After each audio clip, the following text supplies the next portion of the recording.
Hello friends, welcome to Ayushman classes. तो हम लोग मैट्रिसेस एंड डिटरमिनेंट के शॉर्टकट कर रहे थे। मैट्रिसेस डिटरमिनेंट शॉर्टकट का लेक्चर नंबर 2 है। इसके पहले और भी चैप्टर्स में मैंने शॉर्टकट की वीडियोस बना रखे हैं। उन वीडियोस को अगर आपने नहीं देखा है तो आपको आयुष्मान क्लासेस यूट्यूब चैनल पे जाना है। Shortcut videos bye Ayushman classes ये आपको टाइप करना है, वहां पे आपको वीडियोस मिल जाएंगे। अदरवाइज मैंने जो सारे वीडियोस का जो एक लिंक जो है यहाँ पे डिस्क्रिप्शन में, वीडियोस के डिस्क्रिप्शन में दे रखा है, तो वहां से भी आप उसको देख सकते हैं। साथ ही साथ अगर आप मेरे टेलीग्राम ग्रुप या व्हाट्सएप ग्रुप में जुड़ना चाहते हैं तो उसका भी लिंक वीडियो के नीचे डिस्क्रिप्शन बॉक्स में दिया गया है, वहां से आप जुड़ सकते हैं। ठीक है। अगर आप टीजीटी पीजीटी से संबंधित तैयारी कर रहे हैं, आप स्टेट से टीजीटी पीजीटी के संबंधित या एनबीएस केबीएस की टीजीटी की तैयारी कर रहे हैं, तो प्ले स्टोर से आपको आयुष्मान क्लासेस ऐप डाउनलोड कर लेना है। वहां पे आपके स्टेट से संबंधित एनबीएस केबीएस के टीजीटी पीजीटी के कोर्सेज वहां पे अवेलेबल है, वहां से आप कोर्सेज को परचेज कर सकते हैं। चलिए स्टार्ट करते हैं आज का लेक्चर। तो हमारी जो पहली ट्रिक है उसका नाम है मेथड ऑफ सब्स्टिट्यूशन। ठीक है। तो मेथड ऑफ सब्स्टिट्यूशन बहुत ही इंपॉर्टेंट शॉर्टकट ट्रिक होती है मैट्रिसेस एंड डिटरमिनेंट्स के केस में। ठीक है। तो इस पे हम लोग बहुत सारे क्वेश्चंस जो करने वाले हैं। जैसे जैसे आप क्वेश्चंस की प्रैक्टिस करते जाएंगे वैसे वैसे आपको समझ में आता जाएगा कि कौन सी वैल्यूज आपको सब्स्टिट्यूट करनी है और कौन सी वैल्यूज आपको सब्स्टिट्यूट नहीं करनी है। ठीक है। देखिए, जैसे पहला क्वेश्चन हमारा, the value of this determinant A plus B plus C पहले कॉलम में है, माइनस सी माइनस बी दूसरे कॉलम में minus C, A plus B plus C minus A third column में minus B minus A plus B plus C. ठीक है। अब देखिए यहाँ पे हम लोग करेंगे क्या, क्वेश्चन में भी ए बी सी है और ऑप्शन में भी ए बी सी है। तो ए बी सी को हम लोग कुछ पर्टिकुलर वैल्यूज देंगे। तो क्वेश्चन का जवाब कुछ न्यूमेरिकल वैल्यू में आएगा, उसके बाद ऑप्शन में भी ए बी सी की वैल्यूज पुट करेंगे, उसका भी जवाब न्यूमेरिकल वैल्यू में आएगा। तो क्वेश्चन का जो न्यूमेरिकल वैल्यू आएगा जिस ऑप्शन से मैच करेगा वही हमारा करेक्ट आंसर होगा। बशर्ते सब्स्टिट्यूट करते वक्त कुछ बातों का आपको ध्यान रखना पड़ेगा। जैसे यहाँ पे देखिए बी ऑप्शन में क्या दिया गया, जीरो दिया गया है। बी ऑप्शन में क्या दिया गया, जीरो। और सी ऑप्शन में दिया गया two times A plus B plus C plus A. तो अगर मैं ए इज इक्वल टू मान लिया कि वन और B is equal to minus one, या B is equal to one और C is equal to minus one, ऐसी कुछ वैल्यू अगर मैं इसमें पुट कर दूंगा तो थर्ड ऑप्शन भी मेरा जीरो बन जाएगा, सेकंड ऑप्शन भी जीरो बन जाएगा। तो फिर आप डिसाइड नहीं कर पाएंगे कि बी ऑप्शन करेक्ट है या सी ऑप्शन करेक्ट है। ठीक है। और ऐसे ही देखिए फोर्थ ऑप्शन में भी अगर मैं A is equal to one B is equal to minus one रख दूं तो फोर्थ ऑप्शन भी जीरो हो जाएगा। तो A is equal to one और B is equal to minus one से आपको किनारा करना है, ऐसी वैल्यू को आपको बिल्कुल भी सब्स्टिट्यूट नहीं करना है। अदरवाइज आप डिसाइड नहीं कर पाएंगे कि कौन सा ऑप्शन करेक्ट है कौन सा ऑप्शन इनकरेक्ट है। तो बेहतर होगा कि चलिए हम लोग यहाँ पे कुछ वैल्यूज को पुट करते हैं। मैं पुट कर देता हूँ, putting putting a is equal to b is equal to c is equal to 1, a is equal to b is equal to c is equal to 1। मैं इसमें पुट कर देता हूँ। तो देखिए डेल्टा मेरा क्या बनेगा, यहाँ से a b c की वैल्यू अगर मैं 1 पुट करूं तो मुझे कितना मिल जाएगा, this is equal to one plus one मतलब यहाँ पे 3 हो जाएगा, फिर minus one minus one minus one, 3, फिर से माइनस वन, फिर से minus one, then minus one और फिर से 3 मिल जाएगा। ठीक है। अब इसको मैं क्या करूंगा, इसको मैं एक्सपैंड कर देता हूं। इसको हम लोग क्या करेंगे, एक्सपैंड कर देंगे फर्स्ट रो के लॉन्ग। तो क्या मिल जाएगा, 3 इंटू, इसको छोड़ दिया कितना होगा, 9 माइनस वन कितना हो जाएगा, 8, और plus one into first row के लॉन्ग एक्सपेंड कर रहा हूं, कितना हो जाएगा, -3 और -1, तो कितना हो जाएगा, -4 हो जाएगा। और फिर -1 इंटू कितना हो जाएगा, 1 प्लस 3 4 हो जाएगा। तो कुल मिला के कितना आ गया, 24 -4 -4, तो हमें कितना मिल गया, दिस इज इक्वल टू 16 मिल गया। तो क्वेश्चन का जवाब 16 मिल गया। अब चलिए ऑप्शन में पुट करते हैं, A B C is equal to 1। पहले ऑप्शन पुट करें, 3 का क्यूब कितना आ जाएगा, 27। तो 16 तो नहीं आया, इसका मतलब ए ऑप्शन इनकरेक्ट है। सेकंड का जवाब जीरो है, तो जीरो तो नहीं चाहिए हमको, हमको तो 16 चाहिए, तो ये भी गलत है। थर्ड ऑप्शन में पुट करते हैं, A is equal to B is equal to C is equal to 1, तो कितना मिल जाएगा, 2 into two into two into two, ये आ जाएगा 16। इसका मतलब थर्ड ऑप्शन तो करेक्ट हो गया। डी ऑप्शन में A is equal to 1 B is equal to 1 put करें तो 2 का क्यूब कितना आ जाएगा, 8 आ जाएगा। तो ये ऑप्शन भी हमारा क्या हो जाएगा, इनकरेक्ट हो जाएगा। इस तरीके से सी ऑप्शन करेक्ट हो जाएगा। अब आपके मन में सवाल ये आएगा कि सर क्या A is equal to B is equal to C is equal to 1 के अलावा और भी कोई वैल्यू पुट करें एबीसी की पर्टिकुलर वैल्यूज, तो क्या हम लोग क्वेश्चन का जवाब पा सकते हैं? तो हमारा आंसर होगा बिल्कुल आप जवाब पा सकते हैं, बशर्ते मैंने कुछ कंडीशंस बताई कि ऐसी कोई वैल्यूज ना पुट करिए कि जिससे दो ऑप्शन या तीन ऑप्शन आपके क्या हो जाए, सिमिलर हो जाए, अदरवाइज आप डिसाइड नहीं कर पाएंगे। बढ़ते नेक्स्ट क्वेश्चन की तरफ। क्वेश्चन नंबर 2 हमारा क्या है, कहा जा रहा कि ए बी सी जीपी में है। ठीक है। ए बी सी हमारा किस में है, जीपी में है। Then the value of this determinant is equal to what. इस डिटर्मिनेंट में देखिए पहले कॉलम में लिखा है A B A X plus B, दूसरे कॉलम में B C B X plus C, तीसरे कॉलम में A X plus B X plus C और जीरो लिखा गया है। अब देखिए ऑप्शन में कहीं भी एक्स नहीं है, ऑप्शन में कहीं भी एक्स नहीं है, ए बी सी भी नहीं है, एक्स भी नहीं है। तो जब एक्स पे डिपेंड नहीं करता ऑप्शन, तो मैं एक्स को कोई पर्टिकुलर वैल्यू दे देता हूँ। तो सबसे आसान वैल्यू क्या होगा, मैं x को जीरो पुट कर देता हूँ, putting x is equal to zero. सबसे आसान होगा कि putting x is equal to zero, तो x तो गायब हो जाएगा। अब इसके बाद एबीसी को भी हम लोग कुछ पर्टिकुलर वैल्यूज देंगे, ठीक है। तो मैं एबीसी को कुछ पर्टिकुलर वैल्यूज दे देता हूँ। सपोज मैं दे देता हूँ कि a is equal to one, ठीक है, a is equal to one, b is equal to one, c is equal to one, ये दे दीजिए। या आप दे दीजिए a is equal to one, b is equal to two और c इज इक्वल टू कितना दे दीजिए आप, c इज इक्वल टू हम लोग 4 दे देते हैं, ठीक है। कोई भी वैल्यू आप पुट कर सकते हैं। चलिए मैं फिलहाल a इज इक्वल थोड़ा सा डिफरेंट लेता हूँ। पिछली बार मैंने a is equal to b is equal to c is equal to 1 लिया था। अब a बराबर 1, b बराबर 2 और c बराबर 4 लेते हैं। तो देखिए क्या होगा डिटर्मिनेंट की वैल्यू। तो यहाँ पे पुट करते हैं डिटर्मिनेंट में a बराबर 1, b is equal to 2, x is equal to 0 put करना है और b की वैल्यू कितनी है 2 है, तो 1 2 2 आ गया पहला कॉलम, ठीक है। आगे वैल्यू पुट करते हैं। सेकंड में b इज इक्वल टू कितना 2 है, c इज इक्वल टू कितना 4 है और यहाँ पे x is equal to 0 put करेंगे और c इज इक्वल टू 4, तो कितना आ गया 2 4 4 आ गया। अब आगे देखते हैं थर्ड कॉलम में। तो यहाँ पे x इज इक्वल टू 0 और b इज इक्वल टू कितना पुट करना है 2 पुट करना है, तो 2 हो गया। x इज इक्वल टू 0 और c is equal to 4 put करना है और यहाँ पे 0 हो गया। तो डिटर्मिनेंट ये बन गया। चलिए इसको हम लोग एक्सपैंड कर देते हैं, ठीक है। इसको हम लोग क्या कर देते हैं, एक्सपैंड कर देते हैं। पहले रो के लॉन्ग एक्सपैंड कर देते हैं। तो 1 इंटू क्या मिलेगा 0 माइनस 16, तो कितना मिलेगा माइनस 16। फिर मुझे मिलेगा माइनस 2 इंटू कितना मिलेगा 0 माइनस 8, मतलब माइनस 8 मिलेगा और प्लस 2 इंटू कितना मिलेगा हमको 8 माइनस 8 इज इक्वल टू कितना मिलेगा 0 मिलेगा। तो कुल मिला कितना हो गया माइनस 16 और यहाँ पे प्लस 16, इसका मतलब इसका आंसर कितना आएगा 0 आएगा। इस तरीके से ए ऑप्शन हमारा करेक्ट हो जाएगा, B C D option eliminate हो जाएंगे। अब देखिए कितना आसानी से हम लोगों ने यहाँ पे इस क्वेश्चन का आंसर निकाल लिया। अगर आप इसको डिटेल में सॉल्व करने जाते कि कहा जा रहा था कि एबीसी जीपी में है, तो एबीसी जीपी में, अच्छा एक चीज इसमें और ध्यान रखना की बात है कि यहाँ पर आप A is equal to 1, B is equal to 1, C is equal to 1 नहीं पुट कर पाएंगे ना, क्योंकि इससे जीपी में आ जाएगा, वैसे तो आ जाएगा B by A, common ratio तो सेम ही आ रहा है। हाँ कोई दिक्कत नहीं, इसको भी पुट करके आप देख लीजिएगा, ठीक है। तो हमने A is equal to 1, B is equal to 2, C is equal to 4 इसलिए लिया क्योंकि ये नंबर जीपी में है ना। सेकंड टर्म में फर्स्ट टर्म से डिवाइड करें या थर्ड टर्म में सेकंड टर्म से डिवाइड करें, कॉमन रेशियो सेम आएगा। इस तरीके से पुट करने से डिटर्मिनेंट की वैल्यू 0 आ गई और ऑप्शन में 0 है, इसका मतलब ए ऑप्शन हमारा क्या हो जाएगा करेक्ट हो जाएगा। अब आपका काम है कि इसमें आप कोई दूसरी वैल्यूज एबीसी की पुट करिए जो जीपी में हो, उसके बाद ऑप्शन देखिए आपका 0 आता है या नहीं आता है, ठीक है। बढ़ते हैं नेक्स्ट क्वेश्चन की तरफ। क्वेश्चन नंबर 3 देखिए हमारा क्या है, for positive numbers X Y Z, positive number है ध्यान रखिएगा, for positive numbers X Y Z the numerical value of this determinant is equal to what. अब देखिए यहाँ पे एक्स और वाई लॉग के साथ जुड़ा हुआ है। अब देखिए यहाँ पे आपको ध्यान क्या रखना है, किसी ने कहा कि सर मैं x इज इक्वल टू, मैंने कहा कि मैं x इज इक्वल टू 2 ले लेता हूँ, y इज इक्वल टू 2 ले लेता हूँ, z इज इक्वल टू 2 ले लेता हूँ। आपने सोचा कि सर आपने ऐसे वैल्यू कैसे डिसाइड किया, क्यों ना मैं x इज इक्वल टू 0 ले लूं, y इज इक्वल टू 1 ले लूं और z इज इक्वल टू 2 ले लूं। तो मेरा जवाब होगा ये आप नहीं ले सकते, क्योंकि पॉजिटिव नंबर्स दिए गए हैं, है ना। पॉजिटिव नंबर्स मतलब 1 से स्टार्ट करना, आपको पॉजिटिव नंबर्स दिए गए हैं, तो ये आप बिल्कुल नहीं ले सकते। किसी का जवाब आया कि सर आप x is equal to 1, y is equal to 1, z is equal to 1 क्यों नहीं ले सकते। तो देखिए यहाँ पे हम बता दें कि log x बेस a ये डिफाइंड कब होता है, जब x greater than 0, a greater than 0 and a is not equal to 1, मतलब बेस कभी भी 1 नहीं लिया जाता। तो यहाँ पे बेस में देखो y भी है, z भी है और x भी है, तो अगर आप बेस में या 1 ले लेंगे तो ये डिफाइंड ही नहीं होगा। तो ऐसी वैल्यूज का चयन आपको बिल्कुल भी नहीं करना है। तो मैंने लिया x is equal to 2, y is equal to 2, z is equal to 2, इसको लेने में कोई दिक्कत नहीं, पॉजिटिव नंबर्स भी हैं और यहाँ पे लॉग डिफाइंड भी होगा। चलिए पुट कर देते हैं।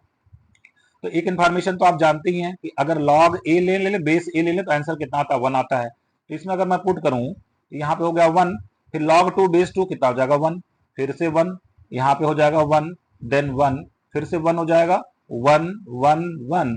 तो चूंकि डिटर्मिनेंट की प्रॉपर्टी होती है कि इससे कोई भी दो कॉलम या कोई दो रो सेम हो जाए तो डिटर्मिनेंट की वैल्यू 0 आती है, इसका मतलब इसका आंसर कितना आ जाएगा 0 आ जाएगा, ठीक है। बढ़ते हैं नेक्स्ट क्वेश्चन की तरफ।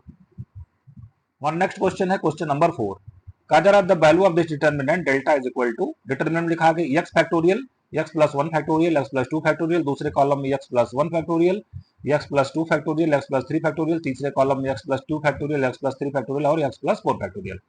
तो देखिए बेहतर ये होगा, बेहतर हमारे पास क्या होगा कि अगर मैं इसमें क्या पुट कर दूं, मैं x is equal to 0 put कर दूं, अगर मैं इसमें कितना पुट कर दूं, x is equal to 0 put कर दूं तो क्या होगा, आइए देखते हैं, पहले एक ट्रायल करते हैं। मैं x में x is equal to 0 put कर देता हूं, तो जो मेरा मेरा डिटर्मिनेंट है वो कितना बन जाएगा, मेरा डिटरमिनेंट। अच्छा, ये आप बिल्कुल नहीं सोचिएगा कि सर यहाँ पे जीरो रख देंगे तो चारों के चारों ऑप्शन जीरो हो जाएंगे, ऐसा बिल्कुल भी नहीं है, क्योंकि जीरो फैक्टोरियल जीरो नहीं होता है, जीरो फैक्टोरियल वन होता है, तो कोई भी ऑप्शन यहाँ पे जीरो नहीं मिलने वाला, मतलब ऑप्शन जीरो नहीं होंगे। इसलिए X is equal to zero put करने में मुझे नहीं लगता कि कोई आपको प्रॉब्लम होगी, इससे क्वेश्चन आपका काफी आसान हो जाएगा।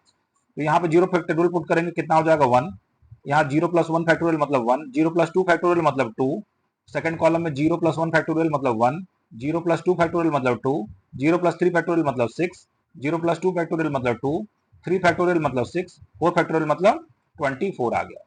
ठीक है, ये डिटर्मिनेंट आ गया मेरे पास 112। यहाँ पे मैंने कितना पुट कर दिया था, जीरो फैक्टोरियल, जीरो फैक्टोरियल हो गया वन। ठीक है, 112 करेक्ट, 112 और कितना आ गया 126 और आ गया 2624। आइए इसको ओपन करते हैं, तो वन इंटू कितना मिलेगा 48 माइनस 36, तो कितना मिल जाएगा 12 मिल जाएगा। फिर माइनस वन इंटू कितना मिलेगा 24 माइनस 12, 24 माइनस 12 कितना आ जाएगा 12। फिर टू इंटू पुट करते हैं, टू इंटू कितना आ जाएगा 6 माइनस 4 कितना आ जाएगा 2 आ जाएगा। तो कितना हमारे पास आ गया 12 माइनस 12 और प्लस 4 आ गया, ये तो कट गया, ये कितना आ गया हमारे पास 4 आ गया। आइए ऑप्शन में पुट करके देखते हैं। पहले ऑप्शन में अगर x बराबर जीरो पुट करें तो जीरो फैक्टोरियल वन होता है, मतलब टू इंटू वन मतलब ये कितना आ गया टू आ गया, तो ये ऑप्शन इनकरेक्ट हो जाएगा। सेकंड पुट करें तो कितना आ जाएगा टू इंटू थ्री फैक्टोरियल मतलब सिक्स, सिक्स टू जा 12, टू जा 24 आ जाएगा, ये भी ऑप्शन हमारा क्या हो जाएगा, इनकरेक्ट हो जाएगा। ठीक है ना। सेकंड ऑप्शन में अगर हम लोग कितना पुट कर दें, सेकंड ऑप्शन को एक बार फिर से चेक कर लेते हैं। x बराबर जीरो पुट किया तो कितना हो गया, जीरो फैक्टोरियल मतलब वन हो गया, टू हो गया, और यहाँ पे वन फैक्टोरियल मतलब कितना हो गया वन हो गया, और थ्री फैक्टोरियल का मतलब कितना हो गया सिक्स हो गया, ये तो नहीं आएगा ना। Two into one into two into one into two into one into one into कितना हो जाएगा टू फैक्टोरियल का मतलब कितना हो जाएगा फोर हो जाएगा ना, टू फैक्टोरियल कितना हो जाएगा फोर हो जाएगा। ठीक है, तो कितना आ जाएगा two into x zero factorial कितना मतलब वन हो गया, वन फैक्टोरियल का मतलब कितना हो गया वन हो गया, और फिर से टू फैक्टोरियल का मतलब कितना होगा टू हो गया। मैं थोड़ा सा मिस्टेक कर रहा हूँ यहाँ पे, एक बार इसको प्रॉपर लिखते हैं ना, सेकंड ऑप्शन जरा वैल्यू प्रॉपर पुट करते हैं, तो कितना आ जाएगा, दिस इज इक्वल टू, पहले हो गया टू इंटू जीरो फैक्टोरियल, यहाँ पे पुट करेंगे कितना आएगा जीरो फैक्टोरियल कितना होगा वन, यहाँ पुट करेंगे तो वन फैक्टोरियल मतलब वन, और जब यहाँ पुट करेंगे मतलब टू फैक्टोरियल का मतलब टू, ये कितना आ जाएगा हमारे पास फोर आ जाएगा। तो फोर ऑप्शन से मैच कर गया, इसका मतलब ये ऑप्शन हमारा जो है वो क्या हो जाएगा, करेक्ट हो जाएगा, this option will be correct option. ठीक है, बाकी को भी हम चेक कर लेते हैं एक बार, बी ऑप्शन हमारा क्या होगा करेक्ट हो गया। सी वाला हम चले पुट करते हैं, तो यहाँ पे अगर two into zero factorial one हो गया, और यहाँ थ्री फैक्टोरियल सिक्स हो गया, तो ये आ गया 12, 12 तो नहीं आना चाहिए, इसमें पुट करके देख लेते हैं। तो यहाँ पे zero two into zero one factorial मतलब कितना हो गया वन, फिर यहाँ पे टू फैक्टोरियल का मतलब कितना हो गया टू, थ्री फैक्टोरियल का मतलब कितना हो गया सिक्स, तो सिक्स टू जा 12 टू जा 24 आ गया, तो ये भी ऑप्शन हमारा एलिमिनेट हो जाएगा। ठीक है, तो X is equal to zero put करने से हमारा काम बहुत आसानी से हो जाएगा। यहाँ पे मैं आपको बहुत डिटेल में करके दिखा रहा हूँ, ये सारी वैल्यूज को आप, बहुत सारी वैल्यूज को आप विदाउट पेन एंड पेपर के भी कैलकुलेट कर सकते हैं। ठीक है, बढ़ते हैं नेक्स्ट क्वेश्चन की तरफ। क्वेश्चन है कि if A B C are the sides of scalene triangle, scalene triangle किसको बोलते हैं, ऐसा ट्रायंगल जिसमें तीनों साइड्स का लेंथ क्या हो डिफरेंट हो, उसको हम लोग स्केलिन ट्रायंगल बोलते हैं। तो पूछा जा रहा है then the value of A B C A and C A B is equal to what. ठीक है, तो पूछा जा रहा है कि इस डिटर्मिनेंट की वैल्यू क्या होगी। अब देखिए इसमें आप कैसे चुनाव करेंगे कि यहाँ पे हम लोग ए बी सी की वैल्यूज को हम लोग क्या पुट करने वाले हैं, इसका चुनाव करना बहुत क्या है इंपॉर्टेंट है। ठीक है, अब देखिए ये क्वेश्चन आईआईटी मेंस 2013 में पूछा भी गया है ना, तो ऐसा नहीं कि बहुत इधर उधर का क्वेश्चन है जिसका कोई महत्व नहीं है, क्वेश्चन आईआईटी वगैरह में पूछा गया है। अब स्केलिन ट्रायंगल है, मतलब साइड्स की लेंथ अलग अलग लेनी पड़ेगी। मैं A is equal to one ले लेता हूँ, B is equal to two ले लेता हूँ, और सी इज इक्वल टू कितना ले लेता हूँ थ्री ले लेता हूँ। ठीक है, A is equal to one, B is equal to two, और C is equal to three लेना, आप कुछ भी ले सकते हैं, इसके अलावा भी कोई value, C is equal to आप चाहे तो फोर पुट कर दीजिए, कोई दिक्कत नहीं है ना, सी इज इक्वल टू आप फोर भी पुट कर दीजिए, कोई दिक्कत नहीं है। ठीक है, तो ट्रायंगल की साइड्स है, अच्छा ये भी ध्यान रखना कि ट्रायंगल कब बनता है, जब किसी भी दो साइड का सम तीसरे से ज्यादा हो। तो two plus one three, three three से यहाँ पे ट्रायंगल बनेगा कि नहीं बनेगा, वन टू फोर से ट्रायंगल बनेगा कि नहीं बनेगा, मुझे लग रहा है ट्रायंगल शायद नहीं बनेगा, ये भी चीज का हमें थोड़ा सा ध्यान रखना पड़ेगा कि जो वैल्यूज हम ले रहे हैं क्या उसे ट्रायंगल बनेगा या नहीं बनेगा, है ना, इस चीज का ध्यान रखना है। तो वन हो गया, टू हो गया, ठीक है, मैं दूसरा कुछ वैल्यू ले लेता हूँ, 3 2 कितना होगा 5 5, यहाँ ले लेता हूँ 4। ठीक है, तो 3 + 2 5 5 4 से ज्यादा है। ठीक है, 4 + 2 6 6 3 से ज्यादा है, 4 + 3 7 7 2 से ज्यादा है। हाँ बिल्कुल, इसमें कोई दिक्कत नहीं है, अलग अलग भी लेंथ है और उसके बाद इससे ट्रायंगल का निर्माण भी होता है। तो आइए डिटरमिनेंट में पुट करके देख लेते हैं। a = 3, b = 2, c = 4, फिर से b = 2, c = 4, a = 3, फिर से c = 4, a = 3 और b = कितना ले लेना, 2 ले लेना है। चलिए इसको एक्सपैंड करते हैं हम लोग।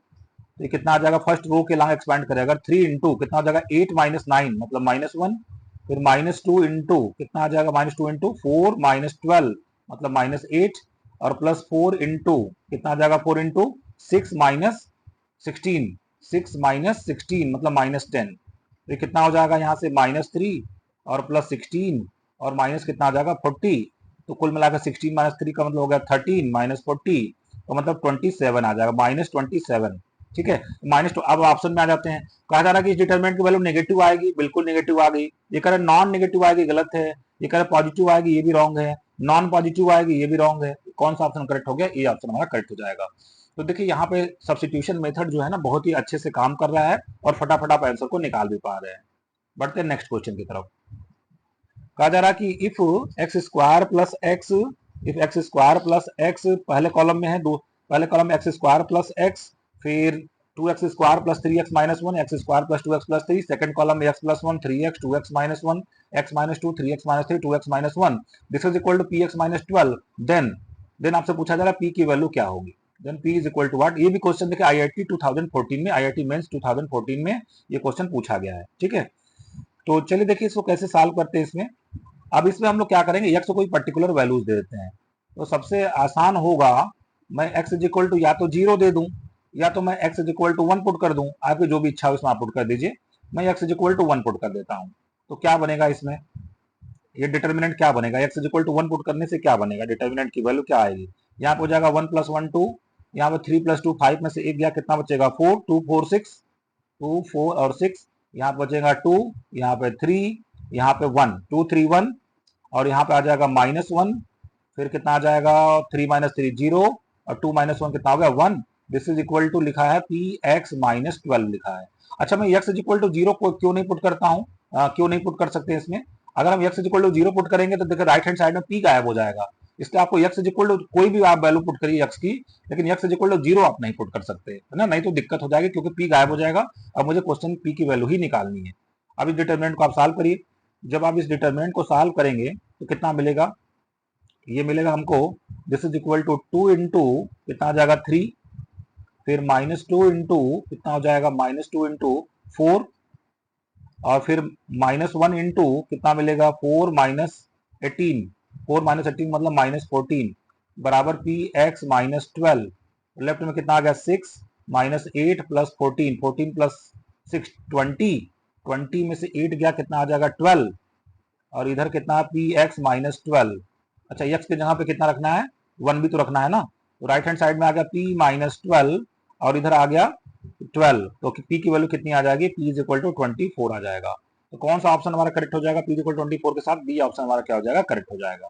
ठीक है, बढ़ते नेक्स्ट क्वेश्चन की तरफ, क्वेश्चन नंबर 7। ये भी क्वेश्चन देखिए IIT मेंस मतलब all India engineering entrance examination 2012 में पूछा गया है क्वेश्चन। कहा जा रहा है कि if -2a b + a c + a और फिर सेकंड कॉलम लिखा गया a + b -2b b + c, third column में a + c b + c -2c, right में alpha multiplied by a + b b + c c + a, तो अल्फा की value क्या होगी। ठीक है, अब देखिए यहाँ पे भी हम लोग a b c की कुछ पर्टिकुलर वैल्यूज को पुट करेंगे। ठीक है, मैं एक काम करता हूँ, मैं इसमें पुट कर देता हूँ a = 0, b = 1 और c की वैल्यू मैं पुट कर देता हूँ 2 पुट कर देता हूँ। c इक्वल कितना पुट कर देते हैं 2 पुट कर देते हैं। क्या मैं ऐसा कर सकता हूँ, अगर मैं a = 0 पुट कर दूं c ऑप्शन 0 बनेगा और कोई 0 वाला तो है नहीं, बिल्कुल नहीं है। और 0 1 2 से क्या सारे ऑप्शंस अलग अलग आएंगे, बिल्कुल अलग अलग आएंगे, तो हम डिसाइड कर सकते हैं, कोई दिक्कत वाली बात नहीं है। अच्छा इधर राइट हैंड साइड में अल्फा इंटू यहाँ पे a = 0 पुट करने से कोई दिक्कत नहीं है, तो पुट कर सकते हैं। इसके अलावा भी आप कोई भी वैल्यूज आप पुट कर सकते हैं a b c की।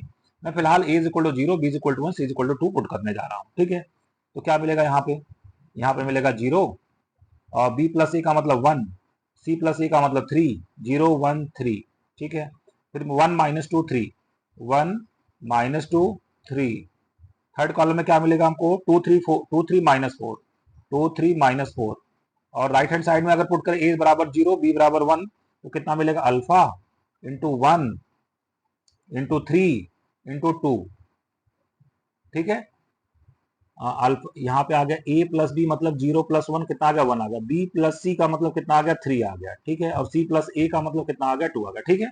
अभी डिटर्मिनेंट को हम लोग एक्सपैंड करते हैं, ये डिटर्मिनेंट हम लोग फर्स्ट रो के लॉन्ग एक्सपैंड कर देते हैं, कितना मिलेगा -1 इंटू -4 -9 -13 प्लस 2 इंटू क्या मिलेगा 2 इंटू 3 प्लस 6 मतलब 9, और राइट हैंड साइड में कितना होगा 6 अल्फा, यहाँ से 18 प्लस 13 18, और यहाँ से हमको कितना मिल जाएगा, एक मिनट, हम लोग किसके अलॉन्ग एक्सपैंड कर रहे थे, हम लोग फर्स्ट रो के अलॉन्ग हम लोग एक्सपैंड कर रहे थे ना, तो क्या मिलेगा हमको फिर से एक बार देख लेते हैं, 0 1 3 और 1 -2 3, फिर से 2 3 एंड -4, ठीक है।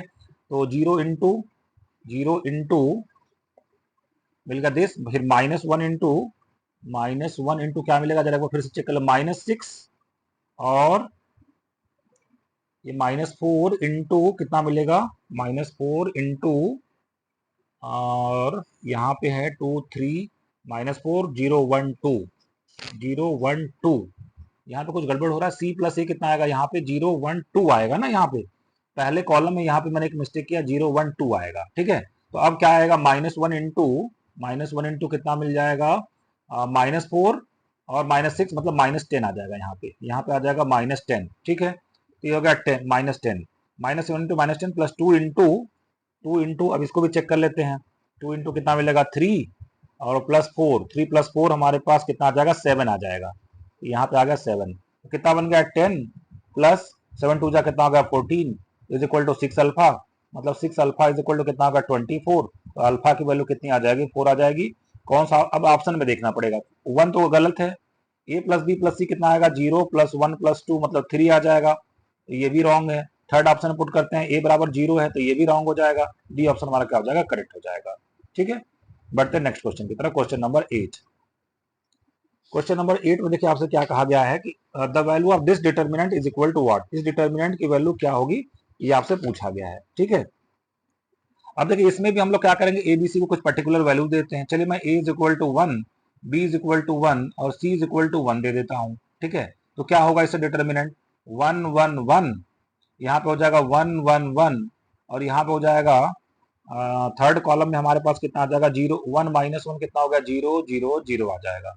तो चूंकि डिटर्मिनेंट की प्रॉपर्टी होती है कोई एक कॉलम अगर 0 हो जाए, किसी एक कॉलम के सारे एलिमेंट 0 हो जाए, तो उस डिटर्मिनेंट की वैल्यू कितनी आ जाती है 0 आ जाती है, मतलब ये डिटर्मिनेंट की वैल्यू 0 आएगी, इसका मतलब बी ऑप्शन हमारा करेक्ट हो जाएगा। इस तरीके से ए सी और डी ऑप्शन क्या हो जाएंगे एलिमिनेट हो जाएंगे। हालांकि ऑप्शन में पुट करके देख लेते हैं, सी ऑप्शन में कितना आ जाएगा 1 + 1 ये 3 आएगा, आना चाहिए 0, इसलिए सी ऑप्शन भी एलिमिनेट हो जाएगा। तो कौन सा ऑप्शन करेक्ट हो जाएगा हमारा, बी ऑप्शन हमारा करेक्ट हो जाएगा। तो फ्रेंड्स आज के लेक्चर को मैं ये भी समाप्त कर रहा हूँ, आपको कैसा लगा ये लेक्चर कमेंट बॉक्स में मुझे लिखकर आप जरूर बताइएगा अपने वैल्यूएबल कमेंट्स, या आपको कोई अगर डाउट है तो अपने कमेंट बॉक्स में मुझे लिखकर जरूर बताइएगा, ताकि नेक्स्ट लेक्चर में मैं उसको आपको क्लियर कर सकूँ। मिलते हैं फिर से नेक्स्ट लेक्चर में, थैंक यू वेरी मच।